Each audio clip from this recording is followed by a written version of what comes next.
Assalamu alaikum and welcome to the Aspire Learning Hub. Let's continue from question number 16 क्योंकि last video में हमने question number 15 तक किए थे और अब हमारी बारी है क्वेश्चन नंबर 16 से। तो द फर्स्ट एमसीक्यू वो है, which of the following is psychomotor domain activity। अब साइकोमोटर डोमेन एक्टिविटी क्या है, क्योंकि ब्लूम्स टेक्सोनॉमी ने 3 स्टेजेस दी थी, एक है कॉग्निटिव और दूसरा है अफेक्टिव और साइकोमोटर। सो कॉग्निटिव में क्या होता है, इट इज जो ब्रेन से रिलेटेड हो, अफेक्टिव में जो फीलिंग से related, and psychomotor means hands on learning. तो साइकोमोटर डोमेन की एक्टिविटी कौन सी है इनमें से? ऑप्शन है हमारे पास writing an essay, solving an equation, performing a lab experiment and discussing a topic. So इनमें से जो ऑप्शन है हमारे पास के psychomotor related to hands on learning या एक्सपीरियंशियल लर्निंग, तो हम क्या करते हैं कि लैब्स में जो है एक्सपेरिमेंट्स परफॉर्म करते हैं, तो वो हमारे आ जाते हैं साइकोमोटर डोमेन एक्टिविटी में। तो करेक्ट ऑप्शन है performing lab experiment. MCQ number 7 is in classroom management preventive discipline means. अब प्रिवेंटिव डिसिप्लिन, वर्ड प्रिवेंट से ही आपको पता चल रहा होगा प्रिवेंटिव। सो ऑप्शंस में देखेंगे कि इग्नोरिंग द बैड बिहेवियर, और option B punishing students immediately, preventing misbehaviour before it happens, और sending students out of the classroom.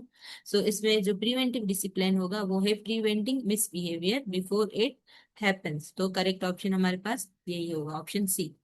MCQ number 18 है, which teaching aid appeals to both eye and the ear. अब इनमें से कौन सा teaching add है जो हमारे मतलब आई को और ईयर को दोनों को जो है वो फील करता है, ठीक है। तो उसमें है चार्ट। अब चार्ट की एग्जांपल दी जाए तो चार्ट को हम देख तो सकते हैं, लेकिन ये हमारे कान तक उसकी आवाज नहीं जा सकती। रेडियो, रेडियो को हमारे कान तक तो जा सकती है, लेकिन आंखों से हम उसमें देख नहीं सकते।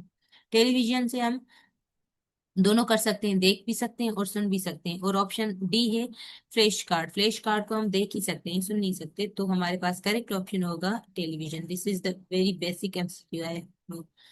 And then we have, which of the following is a learner centered approach। अब learner centered approach में क्या होता है कि जहाँ पर टीचर स्टूडेंट्स जो होते हैं वो एक्टिव होते हैं। तो लेक्चर मेथड में टीचर एक्टिव होता है, वो लेक्चर डिलीवर करता है। डिक्टेशन मेथड में तो बच्चे जो हैं वो मतलब कोई उनको सुनाता है, वो बच्चे जो है वो लिखते हैं।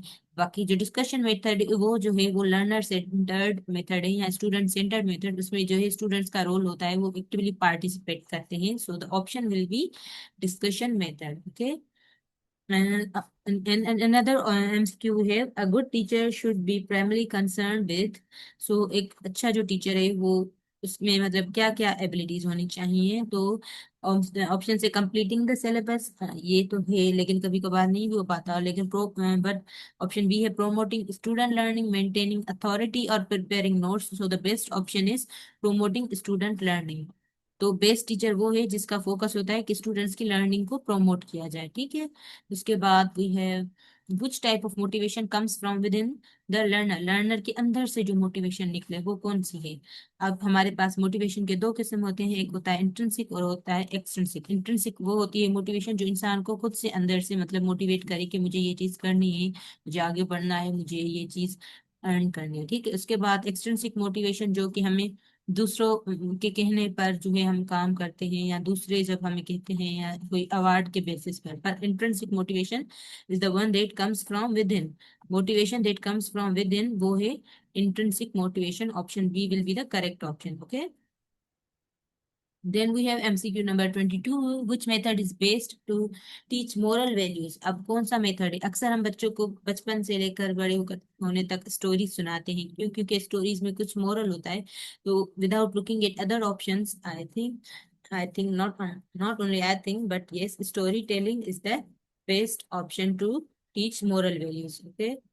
MCQ number 23, evaluation is the process of.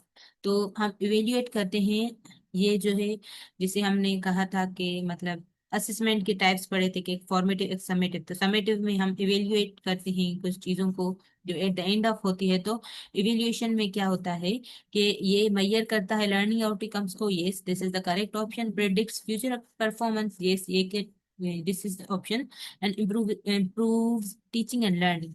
तो इवेल्युएशन में टीचिंग और लर्निंग को भी इम्प्रूव किया जाता है। मोस्टली जो है at the end of academic year बच्चों से इवेल्युएशन ली जाती है कि वो टीचर की परफॉर्मेंस के बारे में बताए, ताकि वो टीचिंग और लर्निंग को भी इम्प्रूव कर सके। और डी ऑप्शन है all of the above, so the correct option will be all of the above, क्योंकि इवेल्युएशन के अंदर लर्निंग आउटकम्स को भी मेजर किया जाता है, फ्यूचर परफॉर्मेंस को भी प्रिडिक्ट किया जाता है, और टीचिंग और लर्निंग को इम्प्रूव किया जाता है, तो इसीलिए ऑल ऑफ द अबव। उसके बाद है which of the following is an example of summative evaluation. Summative evaluation का जो एग्जाम्पल है वो कौन सा है। अब लास्ट वीडियो में मैंने आपको बताया कि two types of evaluation, one is assist formative formative and second is summative evaluation. So formative जो ऑनगोइंग होती है, और समेटिव जो होती है वो at the end of like teaching, और at at the end of teaching learning process. So इसका बेस्ट ऑप्शन है unit test, no. Final term examination, daily quiz और ग्रुप डिस्कशन। तो फाइनल टर्म एग्जामिनेशन जो कि at the end of like at the end of semester होता है, या at the end of exam होता है, तो ये final term examination summative evaluation में आता है। Next we have the hidden curriculum refers to. अब हिडन करिकुलम जो है वो होता है unwritten and formal lessons and values taught in the classroom. क्योंकि हिडन करिकुलम, आप वर्ड से ही पता चला, हिडन जो कि अनरिटन हो, इनफॉर्मल हो। जैसे हम स्टूडेंट्स को क्लासरूम के अंदर जो है कुछ वैल्यूज सिखाते हैं, कुछ मोरल्स, कुछ इथिक्स सिखाते हैं, तो ये इनफॉर्मल में आ जाता है, या अनरिटन होते हैं, ये इस सच कुछ बुक्स में नहीं होते। ठीक है। उसके बाद है who gave the theory of operant conditioning. अब ऑपरेंट कंडीशनिंग की थ्योरी की किसने दी थी। पियाजे नहीं, पियाजे ने जो थ्योरी दी थी वो थी हमारे पास कॉग्निटिव डेवलपमेंट थ्योरी। पेवलोव पेवलोव ने जो थ्योरी दी थी वो थी क्लासिकल कंडीशनिंग की। उसके बाद है स्किनर, स्किनर ने दी थी ऑपरेंट कंडीशनिंग की थ्योरी। और ऑप्शन डी जो है वो है थॉर्नडाइक, सो उसने दी थी किस चीज की थ्योरी, उन्होंने लॉ ऑफ इफेक्ट या प्रिंसिपल ऑफ लर्निंग में से लॉ ऑफ इफेक्ट दिया था। ठीक है। तो बेस्ट ऑप्शन जो है हमारे पास, जिन्होंने हमारे ऑपरेंट कंडीशनिंग का कॉन्सेप्ट दिया था, वो है हमारे पास B F Skinner, only B F Skinner, not Thorndike, only B F Skinner. Okay.